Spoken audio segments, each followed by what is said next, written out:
प्रभु यीशु मसीह में मेरे प्रिय भाई और बहनों, आज के इस सुंदर प्रभात में इस दिव्य कृपा की प्रार्थना में आप सबका हार्दिक स्वागत है। यह प्रभु की कृपा है कि हम आज फिर जागे हैं, सांस ले रहे हैं और इस नए दिन को आरंभ कर पा रहे हैं। कई लोग अपने जीवन की परिस्थितियों को लेकर शिकायत करते हैं, लेकिन याद रखें, जिस जीवन को हम आज जी रहे हैं वह लाखों लोगों का सपना है। हम जागे हैं जबकि बहुत से लोग इस सुबह नहीं उठ पाए। इसलिए सबसे पहले हम प्रभु को धन्यवाद दें। आज हम प्रभु से प्रार्थना करेंगे कि यह दिन हमारे लिए शांति, आनंद और आशीर्वाद से भरा हो। हम अपने परिवारों को, विशेषकर अपने बच्चों को जो शिक्षा, नौकरी या अन्य कारणों से घर से दूर हैं, प्रभु के हाथों में सौंपते हैं कि उनके स्वर्गदूत उनकी रक्षा करें, उनका मार्गदर्शन करें और उन्हें हर बुराई से बचाएं। मैं उन सभी का धन्यवाद करता हूं जो इस प्रार्थना में प्रतिदिन भाग लेते हैं, कृपाएं प्राप्त करते हैं और इसे दूसरों तक पहुंचाते हैं और कई जीवनों में प्रभु की ज्योति और कृपा के साधन बनते हैं। आप सब प्रभु के प्रेम के वाहक हैं और इसके लिए ईश्वर आपको आशीष देंगे। आइए हम आज की प्रार्थना प्रभु यीशु के पवित्र लहू द्वारा संरक्षण की प्रार्थना से शुरू करें। हे प्रभु यीशु, मैं तेरे असीम प्रेम में विश्वास करते हुए तेरा पवित्र लहू लेता हूँ और अपने सिर से पांव तक विलेपन करता हूँ। मैं अपने जीवन के लिए तेरे पवित्र लहू द्वारा, तेरे पवित्र क्रूस द्वारा, तेरे पवित्र वचन द्वारा संपूर्ण संरक्षण की मांग करता हूँ।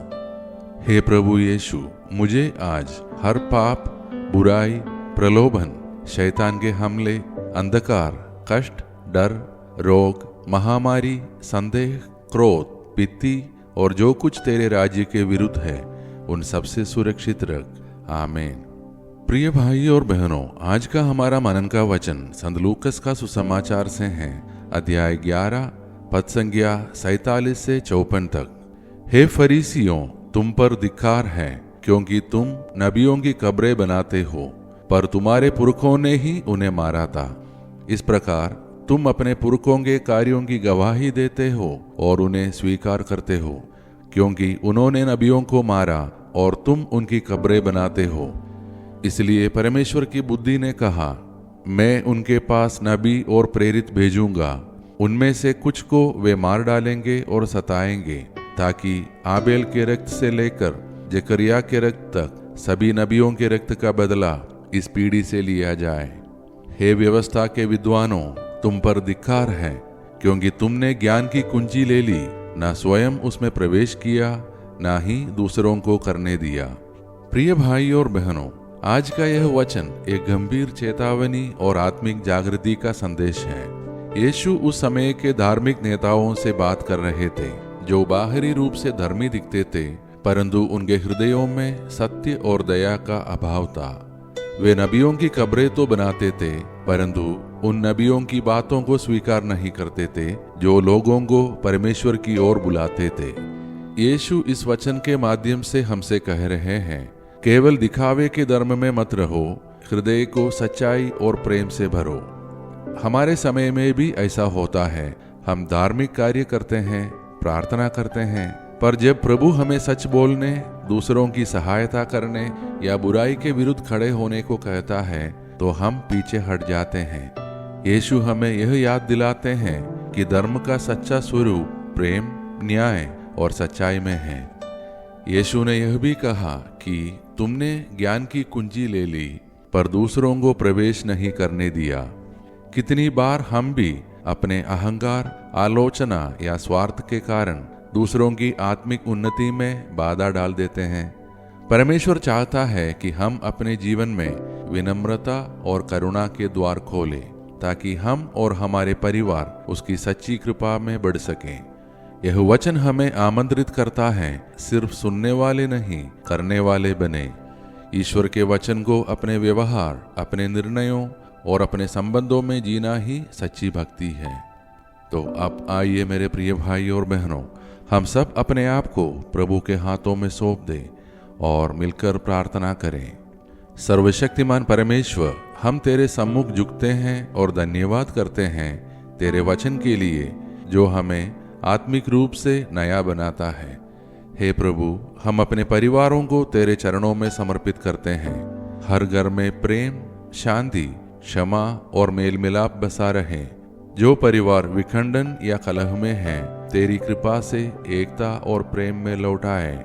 हम विशेष रूप से अपने बच्चों के लिए प्रार्थना करते हैं, विशेषकर जो घर से दूर हैं, कि वे तेरी सुरक्षा और मार्गदर्शन में बने रहें। उनके जीवन में सफलता, शांति और आनंद भर दे। हम प्रार्थना करते हैं उन लोगों के लिए जो बीमार हैं, पीड़ा में हैं या अस्पतालों में हैं। हे प्रभु, उन्हें तेरी चंगाई का स्पर्श मिले। जो बेरोजगार हैं, उनके जीवन में नए अवसर खोल। हम उनके लिए प्रार्थना करते हैं जो आज जन्मदिन या विवाह वर्षगांठ मना रहे हैं, कि उनके जीवन में नई आशा, आनंद और आशीर्वाद का वर्षा हो। हे प्रभु, हम अपने देश और संसार के शासकों, अधिकारियों और नेताओं के लिए भी प्रार्थना करते हैं। उन्हें सत्य, न्याय और करुणा का मार्ग दिखा। वे निर्णय लेते समय मानवता की भलाई को प्राथमिकता दे। जहाँ युद्ध और हिंसा है, वहाँ तेरी शांति स्थापित हो। हे प्रभु, हमारे हृदय से हर कपट, ईर्ष्या, घृणा और छल को दूर कर हमें तेरे प्रेम और सच्चाई में जीने की कृपा दे। ये सारे प्रार्थनाएं और हमारे मन के अनकहे प्रार्थनाएं हम समर्पित करते हैं हमारे प्रभु यीशु मसीह के नाम पर। आमीन। शैतान को बांधने के लिए प्रार्थना। स्वर्ग और पृथ्वी के सृजनहार सर्वशक्तिमान पिता परमेश्वर, उसके एकलौते पुत्र हमारे प्रभु यीशु ख्रिस्त और हमारे सहायक पवित्र आत्मा के नाम पर पवित्र कुंवारी माता मरियम, महादूत संत मिखाएल, सबदूतों और संतों की मध्यस्थता द्वारा अंधकार के सभी शक्तियों पर, सभी शैतानी ताकतों पर मैं अधिकार लेता हूँ और उन्हें आदेश देता हूँ, वे क्रूस के नीचे हमेशा हमेशा के लिए नष्ट हो जाए और फिर कभी ना लौटे। आमीन। प्रिय भाइयों और बहनों, आज का वचन हमें सिखाता है कि सच्चा धर्म केवल बाहरी आडंबर में नहीं, बल्कि हृदय की विनम्रता और सत्य में है। आइए हम इस सच्चाई में चले और अपने जीवन को परमेश्वर के प्रेम का माध्यम बनाएं।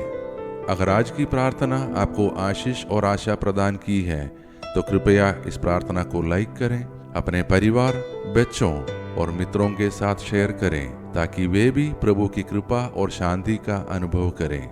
हम कल फिर मिलेंगे दिव्य कृपा की प्रार्थना में। तब तक ईश्वर हमारा और हमारे परिवार का ध्यान रखे। आइए अब हम सब मिलकर अंतिम आशीष की प्रार्थना करें।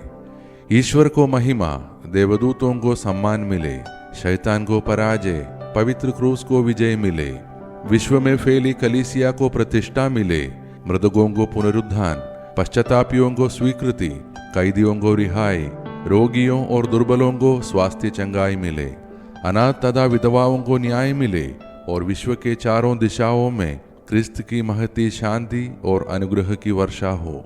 हम पर जो कि दुर्बल और पापी है, संपूर्ण विश्व पर उसकी सीमाओं तक हमारे प्रभु यीशु ख्रिस्त की अनुकंपा और करुणा उतरे और छाई रहे, अब और अनंत काल तक। आमीन। धन्यवाद के साथ स्तुति गाऊंगा, हे यीशु मेरे खुदा, उपकार तेरे हैं बेशुमार, कोटि कोटि स्तुति धन्यवाद, कोटि कोटि स्तुति धन्यवाद, कोटि कोटि स्तुति।